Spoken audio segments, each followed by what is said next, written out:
மூக்கு செஞ்ச மண்ணு அது மூணாறு, பட்டு கண்ணா செஞ்ச மண்ணு அது பொன்னூறு, காது செஞ்ச மண்ணு அது மேலூரு, அவ உதடு செஞ்ச மண்ணு மட்டும் தேனூரு. கருப்பு கூந்தல் செஞ்சது கரிசப்பட்டி மண்ணுங்க, தங்க கழுத்து செஞ்சது சங்ககிரி மண்ணுங்க, வாயழகு செஞ்சதெல்லாம் வைகையாத்து மண்ணுங்க, பல்லழகு செஞ்சது முல்லையூர் மண்ணுங்க. நெத்தி செய்யும் மண்ணுக்கு சுத்தி சுத்தி வந்தேங்க, நிலாவில் மண் எடுத்து நெத்தி செஞ்சேன் பாருங்க.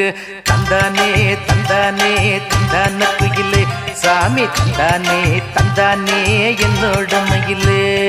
தஞ்சாவூர் மண்ணு எடுத்து தாமிரபரணி தண்ணிய விட்டு சேர்த்து சேர்த்து செஞ்சது இந்த பொம்மை.